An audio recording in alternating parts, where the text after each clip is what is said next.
Hello everyone, welcome to another episode of the Deepak Data Channel podcast. I'm your host Deepak, and with me we have Miss Tracy Borreson.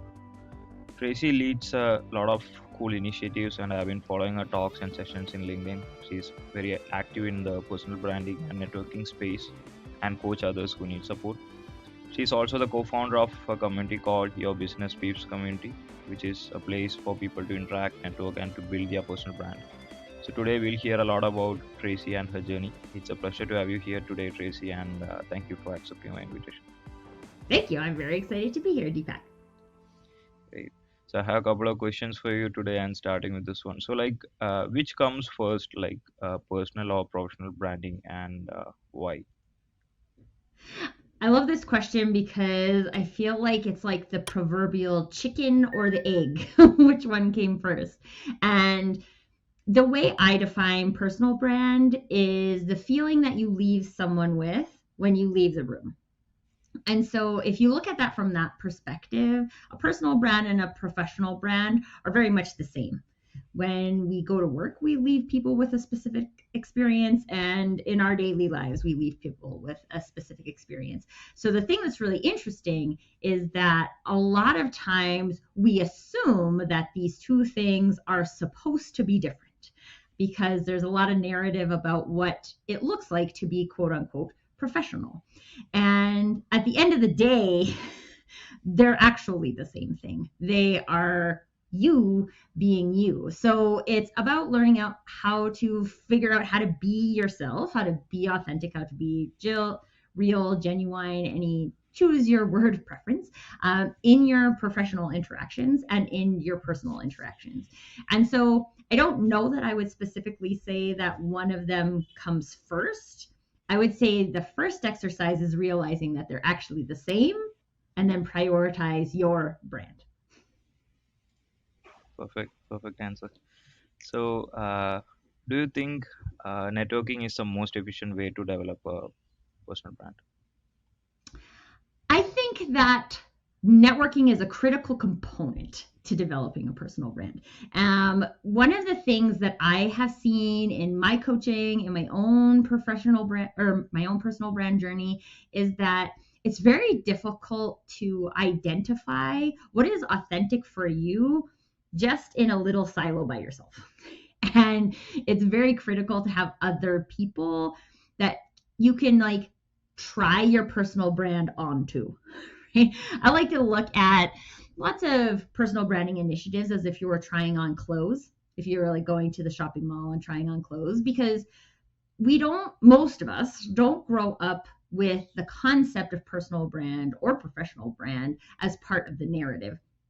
And so when we get to kind of this middle-ish age category where all of a sudden we're like, oh, I want to focus on my personal brand. Maybe I've always had a personal brand.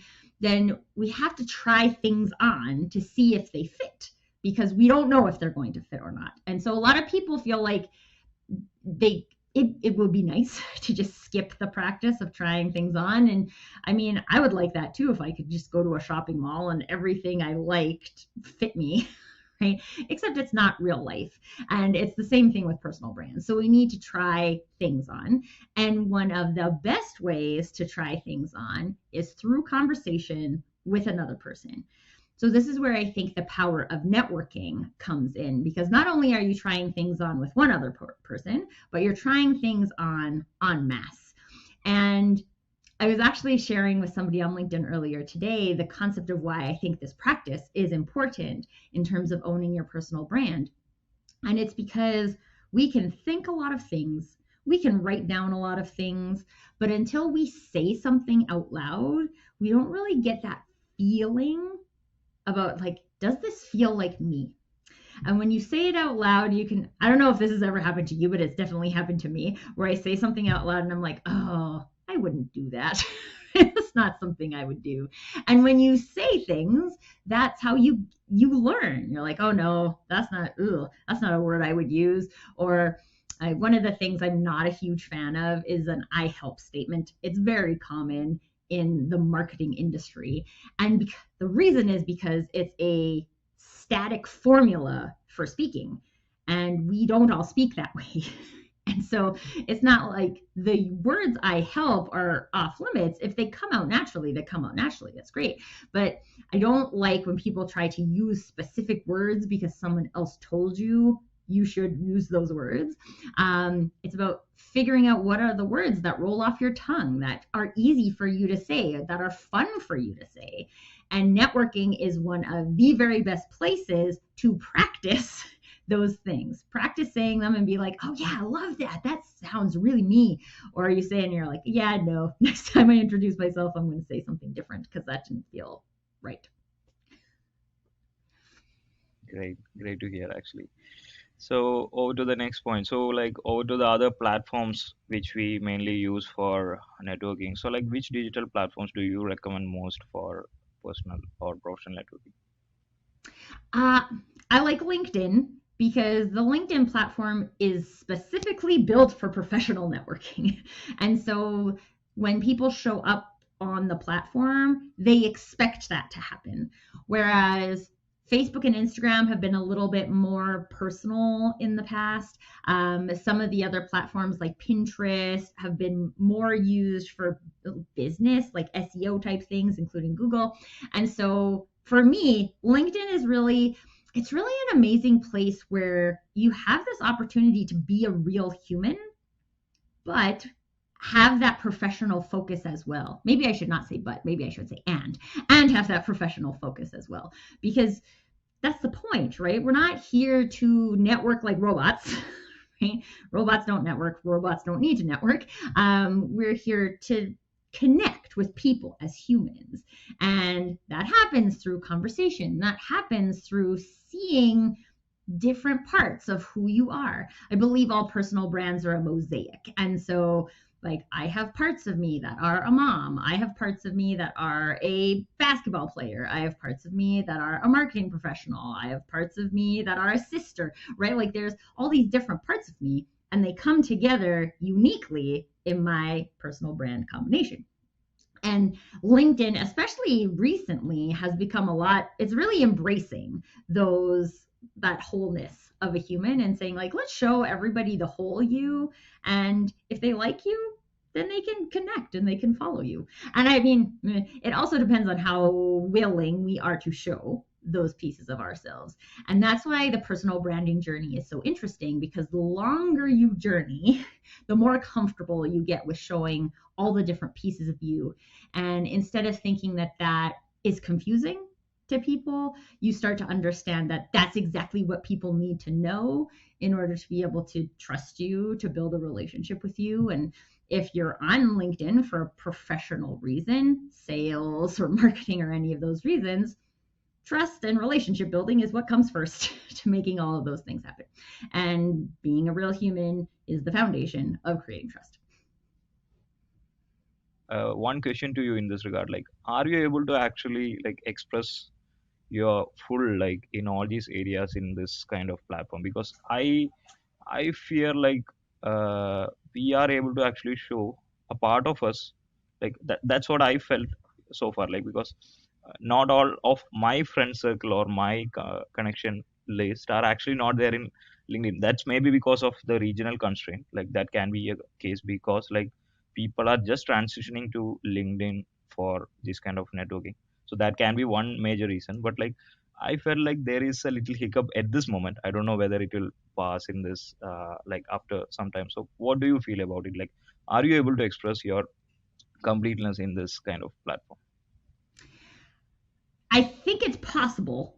I think whether or not you choose to do so is a different thing, right? And one of the things I do believe about personal branding is that I don't think there's one formula about how much should you share, right? Everybody has personal challenges. Everybody has quote unquote skeletons in their closet. They have things that have happened in the past that maybe they choose to talk about, maybe they don't choose to talk about. And to me, authenticity is really about saying what you want to say when you want to say it. And so, like, I've had my example that I use for myself is that I have experienced pregnancy loss. For a long time, I didn't talk about that because I didn't feel comfortable talking about that. And now, every once in a while, it comes up. And that's because someone else has said something, or there's been a story, or there's been some kind of conversation where I'm like, ooh, my experience from this thing is relevant here and I want to share it. But that doesn't mean that like every time someone posts about pregnancy loss, I comment on it. It's not my main topic of conversation, but it's just about when you feel like you want to say something, say it, right? I posted a picture of me and my son the other day. I was drinking champagne and he was drinking apple juice out of a champagne flute. We were cheers. Because that was fun to me and it felt like something I wanted to share with people. But that doesn't mean that everybody should like stage a picture of them and their kids toasting a beverage, right? Like it really is just about how do you want to use it and finding comfort in that. Okay, so this person always talks about every single darkest day that they have. And like, honestly, do I have dark days? Absolutely. But when I am having like kind of a gloomy day, I don't feel like posting. So I don't. I usually feel like posting. I usually feel like posting when I see something else that frustrates me and I think that people think there's only one narrative and I want to give them an option for something different. And again, like that's how I have decided to use LinkedIn for me. There is no one way to use LinkedIn. It's about figuring out what do you want people to know about you and give them access to that. And that doesn't mean that you have to share all parts of you at all times. Another example I use, because I mentioned I'm a basketball player. Well, I'm retired now because I was injured all the time and now I have a son and I need to take care of him. But there are a lot of things that I learned about coaching, about teamwork through my basketball experience. A couple summers ago, my high school basketball coach died, and all of these thoughts about how teams at work are the same as a competitive sports team, they just like came into my head. And so I started sharing them. And do I share them all the time? No, but I share them when they become relevant to me, and then I make them relevant to other people. And also, nothing you post ever will be relevant to all people, right? It's not, that's not the point. The point is to reveal the things about yourself that other people can connect to, and the people who have those things in common with you will connect to it. So people who are past athletes will connect to my athlete content, and they may or may not connect to my parenting content if they are not parents, right? And that's fine.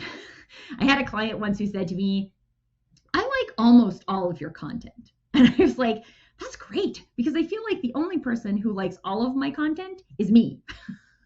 That's why I create it, because I like it, right? Like it's not for anybody else. It's for me to share with the world what I am called to share with the world. So that's a very long answer to your question. But I think, yes, you can use, the platform can be used however you like to use it. We just have to be the ones who consciously decide, how do we want to use this? Yeah, that makes a lot of sense to me actually. Thank you. So over to the next point. So like, what are your thoughts on this statement? Like, you can fake brand to a certain extent. You cannot fake professional reputation. I think it depends on what you mean by brand, right? Because a lot of people, when they think brand, they think things like logos and colors and taglines and all of those tip of the iceberg things that come with a brand. Those things are super easy to fake, right? Like you can have a new, and like quite honestly, most brands have actually done this at some point, right? Like Walmart changed their brand, Nike's changed its logo, right? Like brands evolve, right? So can you fake it? Sure. My question is always like, why would you want to? Like, what's the point? What are you trying to fake? What are you trying to accomplish by faking something?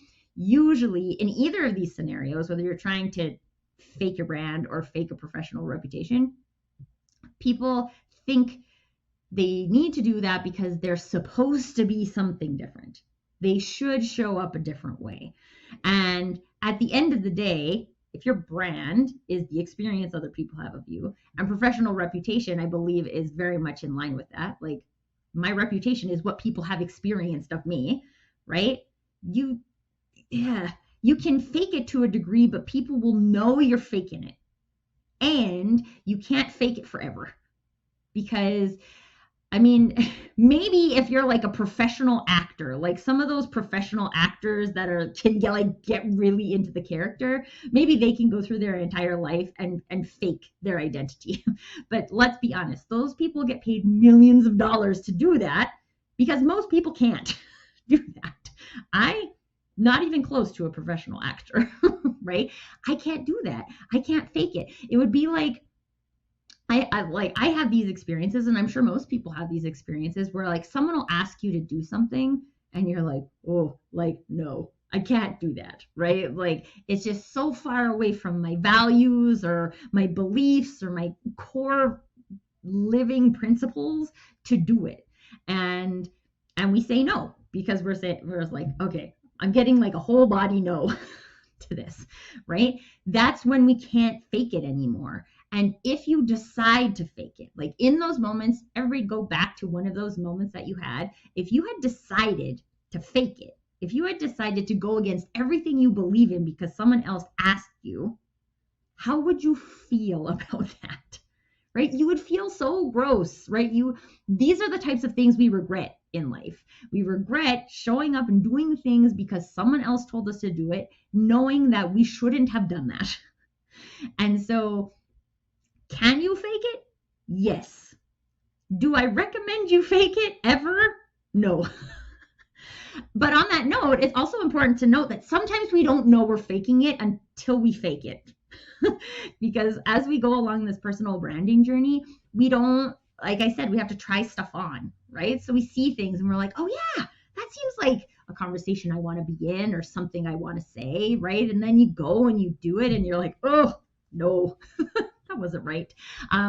So in that scenario, you're not faking it intentionally, but it all has that same kind of physical experience of faking it because you learn that that's not something I would do. And in that scenario, I would take that as education in learning that's not what we would do. But I would encourage everybody, if you think you need to fake who you are for any reason, to get a promotion, to fit in at work, to fit in your community, to be with a spouse, right? Like if you think you need to fake your personal brand for anything, you need to ask yourself why you think you need to do that. And likely there's some kind of story that's come from a trauma event in your past that tells you that. I used to have the story that if I did not do the dishes every day, I was a bad wife. Right? Nobody ever told me that. Society told me that through many different things. My parents' relationship told me that, right? Nobody out and out told me that, but I had decided that, and therefore I put a lot of stress on myself to be that, right? To do that. And then when I realized that being a quote unquote good wife, and I have my own definition, everybody has their own definition, but like my definition of that doesn't actually mean that I do the dishes every day. I might actually be more present for my family if I'm not stressed out about doing the dishes every day. It was just amazing to see like, wow, I was creating all of this pressure on myself. It wasn't actually other people. And we do that a lot in our personal brands. So that's why I say, ask yourself the question, why do I think I need to be different? Why do I think I need to fake it to be successful? And I mean, sometimes we're dealing with societal norms that are very difficult to break, right? But it's at least what we learn is, I'm doing this because I don't think that a blonde woman can be successful in the corporate work environment, right? Unless I do that, right? Is that true? History might tell us so, but is it really true? Is it true in all places? No. And being able to create that separation between I believe this and society acts like this is really powerful for your personal brand. Right. So, so in this regard, like, can you point out some of the biggest personal branding mistakes which people make? Yes. Number one, your personal brand is not your logo.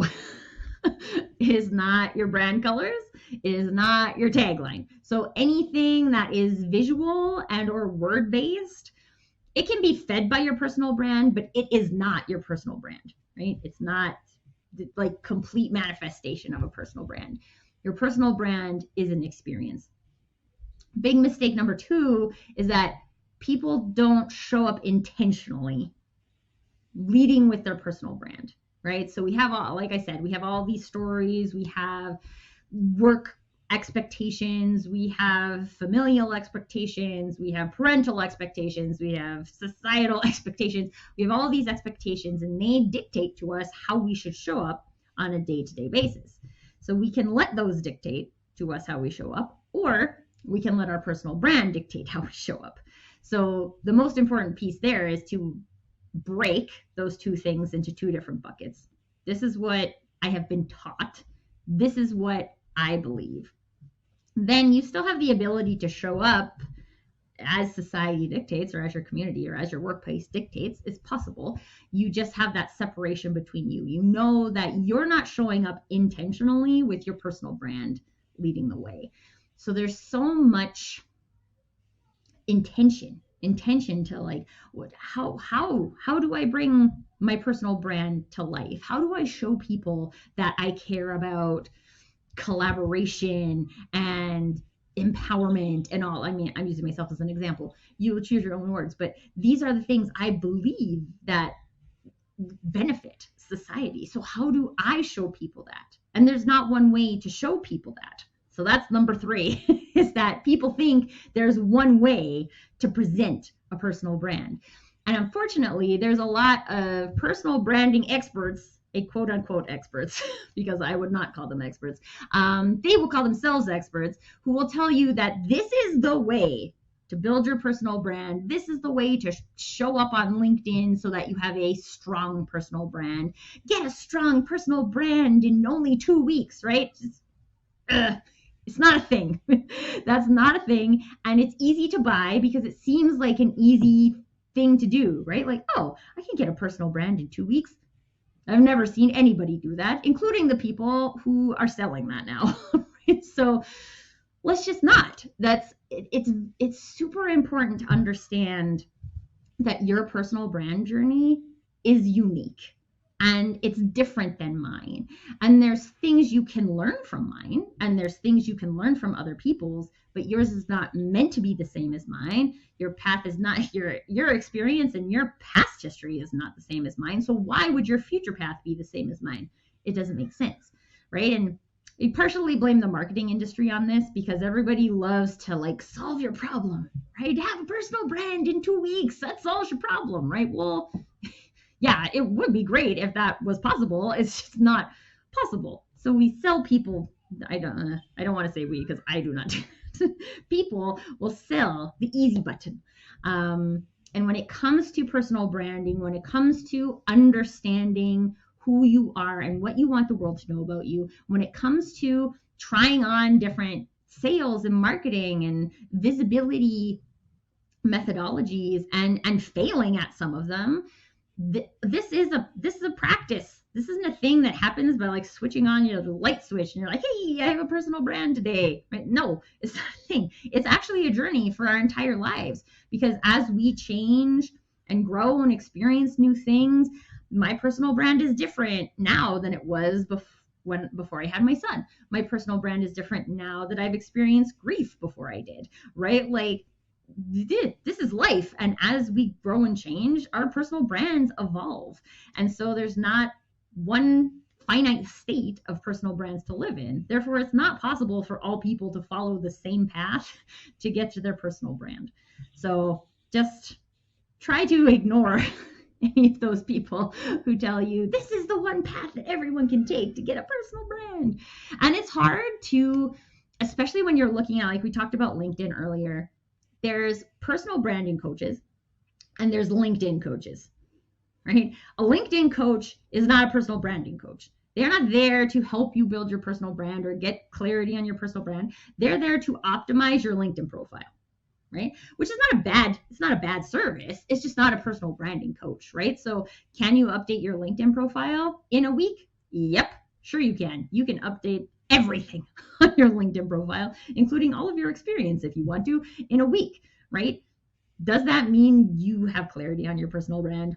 not necessarily. So yeah, that's probably the biggest one. The biggest mistake is assuming that there's one path, and if I just sign up for the one path, then I will be able to find my personal brand. Unfortunately, your path is unique, and I would encourage you to find the people who are telling you your path is unique and have a methodology, a framework for moving people through the journey, but not a step-by-step blueprint for how your personal brand is supposed to look. So yeah, so I would like to point out one thing which I observed. Okay, like so when I started networking in LinkedIn, like I think maybe 4 to 5 years. I think 4 years back, maybe. Like I'm not that much like active in LinkedIn earlier. So when I started, what I observed is like there was a very painful thing that like so we try to post some good stuff which we feel like maybe like okay, I felt that okay, that's this technical content, it's worthwhile and it's something which I developed, I want to show.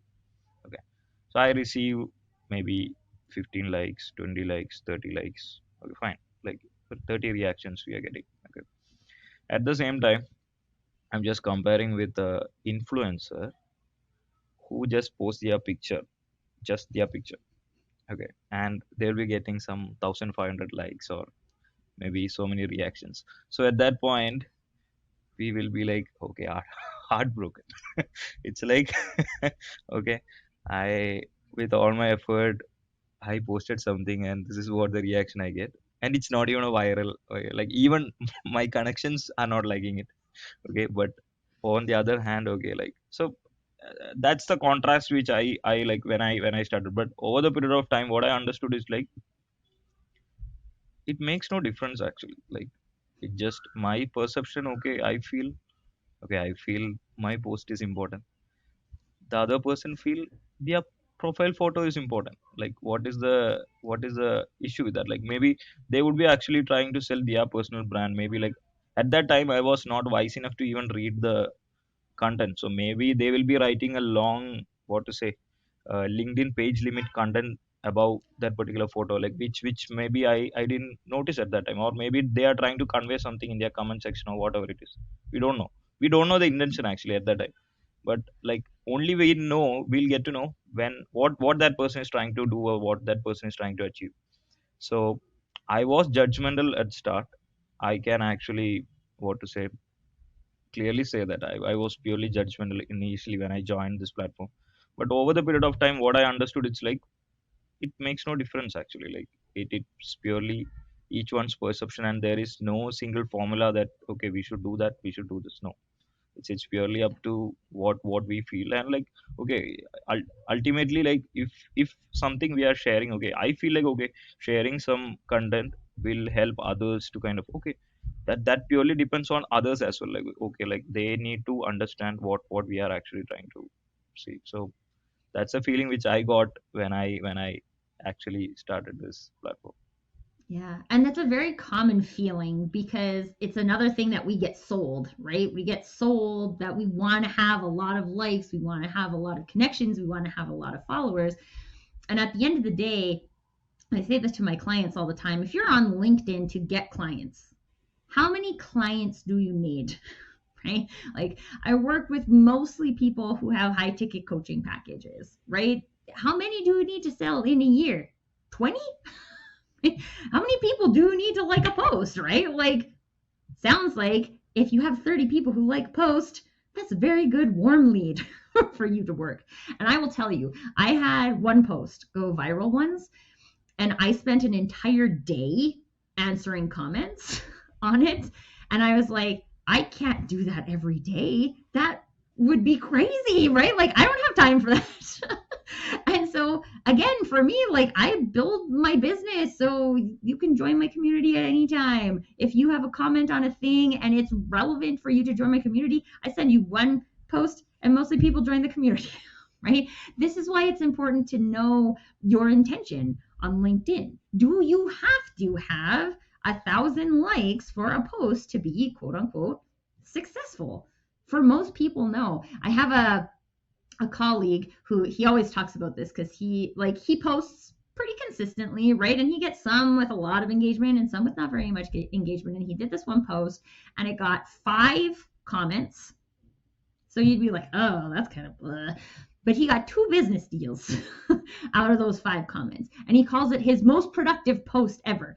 Now, of course, it was a combination of all of the things, right? Like other posts people had seen, so they know his expertise. Probably they've had a chat with him or something as well to get, or they've watched a live with him or something, right? All of these things add up, but it's not, it is never about one post. And to go back to what we were talking about, can you show off all of these things, right? Like not in one post, you can't. Nope. That would look crazy. That would look like I have a multiple personality disorder showing up in one post. But sometimes I experience life as a mom. Sometimes I experience it as a basketball player, right? But those things often don't manifest in one thing. They're a combination. And I always tell people that social media is like the book of your life, right? And a post is like one paragraph.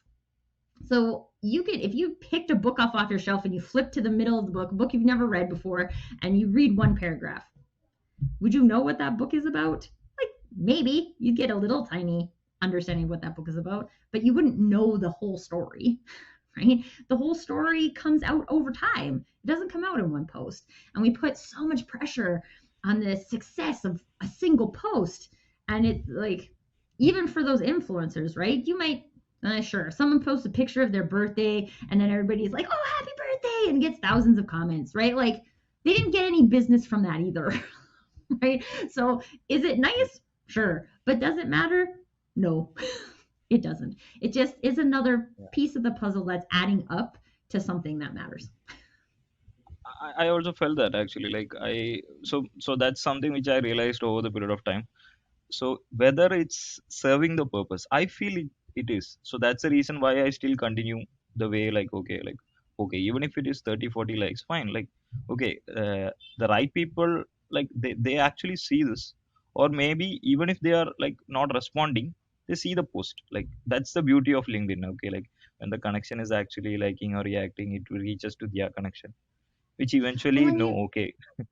right. Yeah, And there's good. so many lurkers on any social media platform, right? On LinkedIn, I think it's like 1.7% of users are content creators, right? So most of the people are lurkers. And most of my clients have come from people I didn't even know were watching me. And then all of a sudden they send me a direct message and they're like, I need you to help me with this. And I'm like, okay, thank you. But like, I didn't know they were there. I have people who will be like, oh yeah, I've been watching your LinkedIn lives. And I'm like, never would have known that. I have people who message me because they have to miss my LinkedIn lives. And I'm like, I don't like, nobody cares about showing up for my LinkedIn lives except me. Like, I don't care if you show up live. It's nice that you want to, and it's nice that you have a relationship enough with me to want to tell me that you're not going to be able to make it. But like, I don't pretend to believe that my LinkedIn live is the most important thing in someone else's life. Right? Like, I had a guest once had to cancel because her kid's goldfish died and they needed to have a fish funeral instead. And I was like, you know what? Do it, man. It doesn't matter. We'll reschedule and the same amount of people will come back and watch live. Right? It doesn't matter. And so it's about understanding like what matters to us. Like to me, what matters to me is that I showed up today and I gave people a different way of looking at something. And if I feel like I did that, then I check the box. I was successful on social media today. And sometimes it gets lots of likes and comments. And sometimes it gets no, like I wrote an article today and I think it's got like 3 reactions and no comments. Right? And you're like, okay, that one didn't resonate with people. Well, it resonated with 3 people, right? Which is still worth. I mean, for me, I like writing. So to me, that's worth it showing up. And so you just have to kind of take that back, right? Like, am I doing this for other people or am I doing this for me, right? And I'm doing this, like, yes, I mean, we're doing it for other people and the fact that we're being helpful for other people, but I'm not doing it because someone told me to write an article today. I'm doing it because I had this thought. It's more than just a post. So I turned it into an article and it helped 3 people. awesome. Right. Right. So, over to the next particular aspect regarding the art of professional networking. So, like, do you believe saying networking is more like a barter system when we give something, we are actually returning or getting return for that particular thing which we are actually giving? So, do you feel that it's more kind of like a barter system? Um, it can be, but I feel like a lot of networking has transitioned into like, you and I will stand here and I will pitch you and you will pitch me, and neither of us will actually know anything about each other, and we will go our separate ways and be not different at all, right? And so in that scenario, I'd say it's not a barter system because neither of us have gotten any value.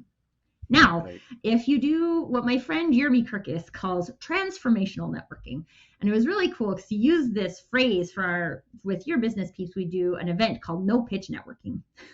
And the point is because most networking is based on a pitch. So what does it actually look like to show up and network with people when you're not allowed to pitch? When you actually just have to have a conversation with a human. And the thing that is the most interesting to me is that almost every time, and we'll look at it just from a professional perspective, right? Take away all of the other social networking maybe. If you're looking at networking from a professional perspective and you hear something that somebody says that intrigues you, what percentage of the time is that a work related thing? I would say a very small percentage of the time, right? You hear someone say that their kid is also in dance, and I'd be like, oh, my kid is in dance. We have something in common, right? Or, oh my gosh, so I live in Canada. It's been snowing for like 5 days straight. There's so much snow. And so, like, people, like, I saw this book the other day that was called Enough Already, A Snowy Day. And I was like, oh, this is like exactly what I'm feeling right now, right? Those are the things when people are like, oh, my favorite candy as a kid was Tootsie Rolls. And you're like, oh my gosh, I love Tootsie Rolls, right? Like, these are the things that humans build connection on. And when you pitch, you don't use any of that information. You just use like work information, and people can't connect with it on a personal level. Therefore, they don't remember you. And when you're looking at things from a barter system perspective, like, it's about exchanging value, right? Like, I make scones and you have eggs, and you want scones and I want eggs, so we trade, right? That is what can happen when you're networking as a human and sharing personal things about yourself. And again, I don't believe in, same thing as I talked about earlier on social media, I don't believe in sharing anything that you don't feel comfortable sharing, right? If you're in a professional workspace, you don't have to build a relationship with another person who's experienced pregnancy loss like first time you met them, right? You don't have to. Can you? Sure. Like, permission granted. If you feel comfortable doing that, great. But you don't have to if you don't want to. And so I like to, with no pitch networking, we always have like a fun icebreaker question. So it's things like, what is your favorite type of candy? Or what was your favorite vacation as a kid? Or what's your favorite animal? Or what would your spirit animal be? That was a really fun one. But like, it's not meaningful per se, right? Like, it doesn't stop people. It's not so scary to answer, right? Like, what's the scariest thing you've ever done in your life? Yeah, people might be afraid to answer that. But if you're talking about candy or food or whatever, people love to talk about that. And then all of a sudden you get like, we're talking about candy, and then one lady was like, I don't like candy, but I make this delicious rum cake. And then another lady was like, oh my gosh, I love rum cake. And you're like, dude, you can't have anticipated that this was going to happen, right? And now they get to barter their rum cakes back and forth and build a relationship, right? And does everybody else have that same relationship? I myself never eaten rum cake, so I'm like, I don't know, sounds like it might be good, but like, I've never had it. Did it resonate with me? No, but it resonated with someone else who cared about those things. So when we show up, I like to think of transformational networking. I think every time we interact with another human, we have the opportunity to transform. Do we have to transform? No. But do we have the opportunity to? I believe so. And so when we open ourselves up to like learning about someone else, to sharing pieces of us that we feel called to share, that's when we enter that zone of transformation. That's when we enter that zone of creating a barter relationship in networking.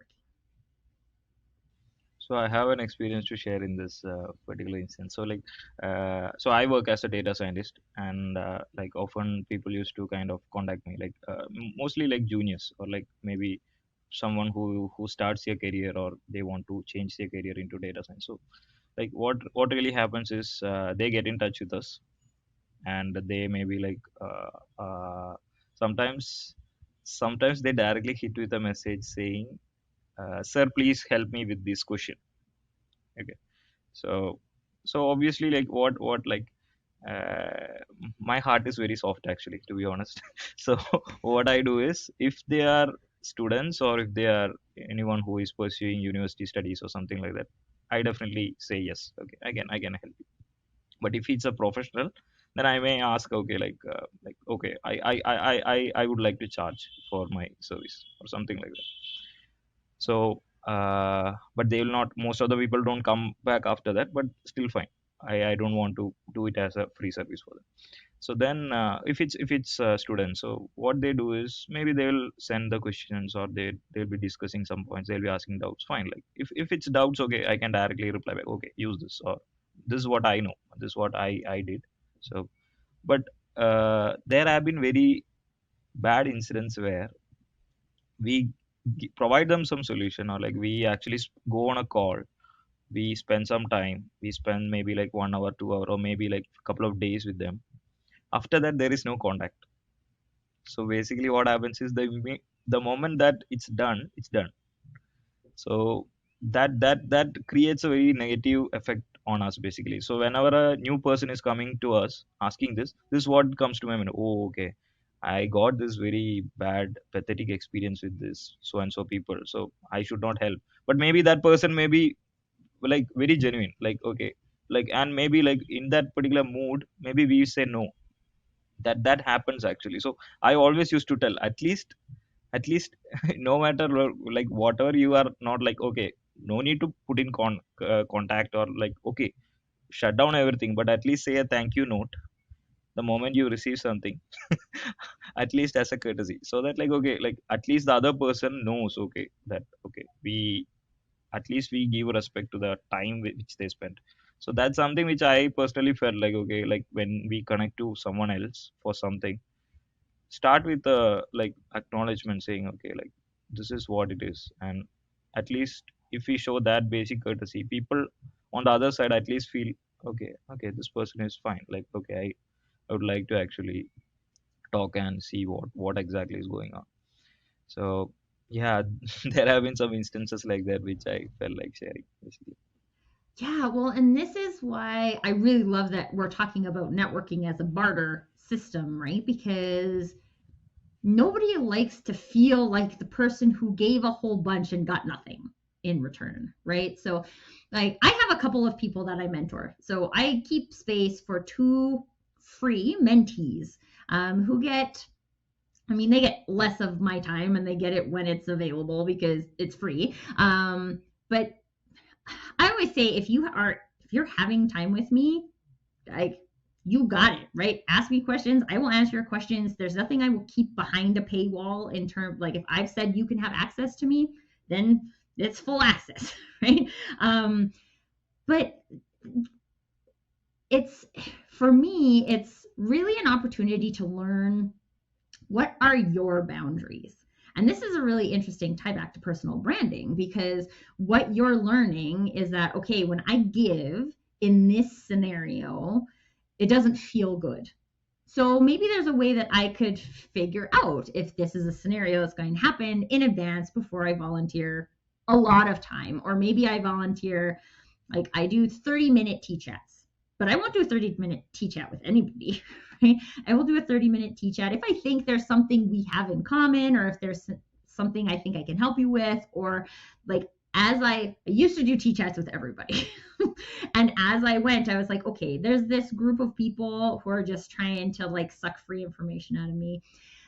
There was there was a lady who I was in a coaching program with, like we were both in the same coaching program, and she kept like, she would always come and she would like just call me on Facebook Messenger with like no notice, and then I would spend like 30 minutes coaching her, and then she kept asking me like, what other coaching program should she spend her money on? And I was like, dude, if you're not even going to consider paying me for all of the things I've already given you, I can't talk to you anymore about this. Right. And I haven't, right? Like I've spoken to her. I'm not angry at her. I just like, I can't give that much. Right. And so I have a client who recently experienced a similar thing. And I think that it's a great opportunity, again, for us to learn, okay, a lot of us are givers, right? We want to give what we can to help people, but there's a boundary, right? There's boundaries where we feel good giving within, and then once we push those boundaries, you do not feel good giving in them anymore. And so we all, just like how our personal brand journeys are unique, we all have to define our own boundaries in a way that are like, okay, this I can feel good about. Again, like I do two mentees because that's a thing that feels good for me. Could I do more?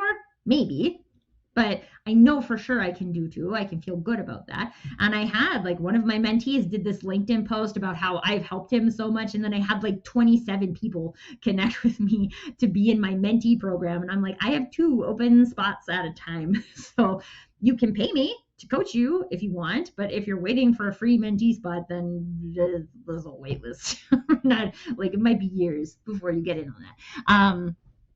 And then people can decide. But I don't, and again, these are things you have to try on, right? Like if you try it on and you say it and you're like, oh no, that didn't feel right, it didn't feel like something I would do, then it's an ongoing experiment as to what are our personal boundaries. And most of us are uncomfortable with maintaining our personal boundaries, especially new personal boundaries. So that takes practice. And we just have to practice, and we have to get over disappointing people, because in life we're just this is probably the number one thing I've learned as a parent. I'm just gonna disappoint him at some point, right? Like I cannot prevent that from happening. He's gonna be sad because he can't have a cookie for breakfast, and I'm still not gonna let you have a cookie for breakfast, right? And when you think about boundaries in that sense, it seems simple, but at the end of the day, all of our boundaries are like that, right? I feel totally confident in my boundaries. No cookies for breakfast except on Christmas Day. there is one cheat day, because it's Christmas and what are you gonna do? But like that's the thing that's right for me. And again, is it right for not all people? No, but I have to figure out what's right for me, and then maintain my boundaries, because people will push them. Children will push them. Adults will push them.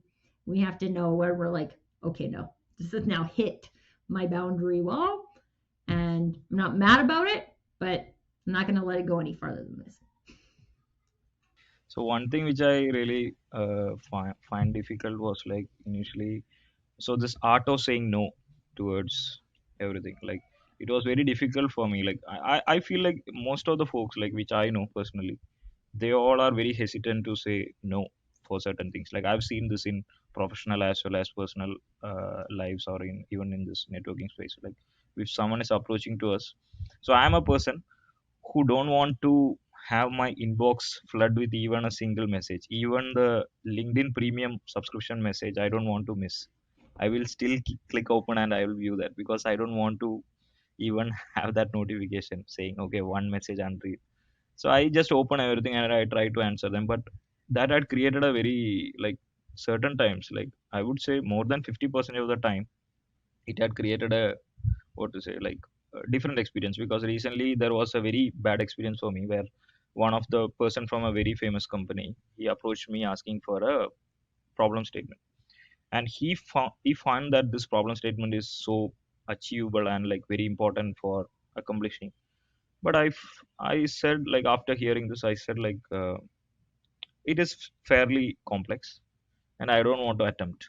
Okay, so when I say I don't want to attempt, there have been many reasons. Like okay, that may be like okay, I don't feel like attempting. It can be due to many reasons, maybe due to the complexity, or maybe I feel that okay, this is something which I don't want to attempt. Okay, so over the period of time, I have gained interest towards some sort of problems in so many domains. So for example, I like working mainly with environmental domain data and not with any financial data or other sports data or any other forms of data like finance, retail, marketing. I try to avoid, like mainly I work with environmental, natural assets data and so and so.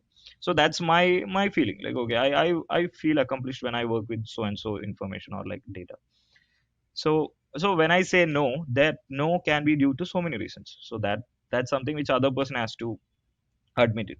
But what I understood is, so when I said no, that pissed that person off. Like he got really pissed, and he just mentioned like, you breathe AI in all your podcast, in all your talk shows, in all your videos, but still you don't even want to even attend or at least check that problem, at least try out that problem.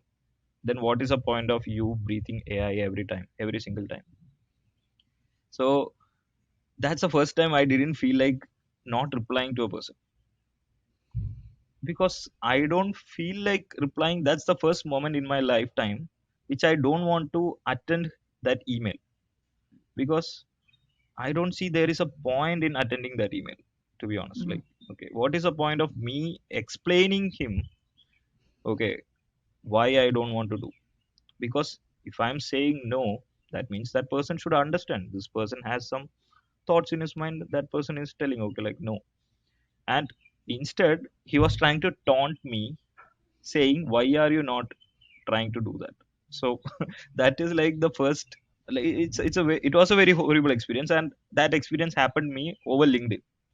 Okay. Mm. So that, so these are some of the things where we clearly want to set that boundary, as you said, like, okay, like, I need to be very, what to say, like, disciplined in that way, so that I personally don't cross that boundary at any instance, even if it is with close ones or with like the people who we trust. We should not actually cross that boundary in terms of this branding or like networking space. So that's something which I learned. Like I'm keep on learning. Like I need to say no to certain things the moment it starts. Like because we may have some instincts. Okay, like okay, I should say no at the very first time, or else it can go worse. So that's something which I honestly felt or like as a learning recently. Mhm. Well, and I think that's a really great example because it probably happens more than it should in direct messages specifically.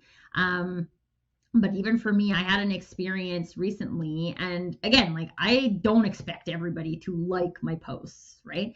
Every once in a while, I'll get somebody who says something like totally out of context in the comments, right? And generally, I'm pretty curious, right? Like, oh, like this is interesting. Why would you say that? And if it's interesting enough, I probably do another post about it. But I did this post recently about belonging, and it just went nuts, right? Like everybody was like took it on like a psychological safety perspective, and then I felt like I was defending my definition of belonging, which to me is different than psychological safety. And there was like so many comments, and I kept having to like defend myself, and I was like, you know what, this is way too hard. One, I did not mean it this way. And so for me to like defend myself against all of these people who don't know me, right? Like everyone who is in the comments are people who don't know me, right? So like I just deleted the post. um and these are the things that we have the power to do, right? Like at the end of the day, my mental health matters too, right? And our mental health gets poked and prodded on social media. And if that is happening to you, you have, this is a place where our boundaries get tested, right? What I learned was that in this scenario, I will delete a post. Do I like to delete posts? No. I have, like, I just don't want to have to deal with this because this isn't what I meant to do, right? And then I had a friend who was like, you missed a really great opportunity to go viral. And I was like, I don't want to go viral for that, right? Like, I don't want that. I don't want people to think I think that, right? And nobody was trying to understand my perspective. Everybody just wanted to fight, and I don't believe in that. I believe in listening. I believe in having conversations. And I was like, everything that's happening here is nothing that I believe in, and I'm gonna delete it, right? And if it hurt other people's feelings, then I'm sorry. But like, I'm at the point in my life and in my career where your feelings don't mean more than my feelings. Like, we all have feelings, and to me, my feelings matter. So if what you're saying hurts my feelings, I can stop this from happening, right? This is why LinkedIn created the delete a post functionality, right? And again, we can feel bad, we can feel guilty about maintaining our boundaries, but I will tell you, the more you practice maintaining your boundaries, one, it is critical for owning your personal brand. And so we're here talking about personal brand today, so it actually is a critical component. And two, it gets easier, right? Like any skill, the more you practice it, the easier it gets. The more you say no, the easier it gets. And it's not about saying no to things that are important to you. It's just that a lot of us are often, and I will tell you, the more, if you're looking at building a personal brand, especially on LinkedIn, the bigger you get, the more people you will have coming to you with proposals and collaborations and speaking opportunities and all of these things. And there will be some that are a terrible fit for you, and you should say no to them. Right?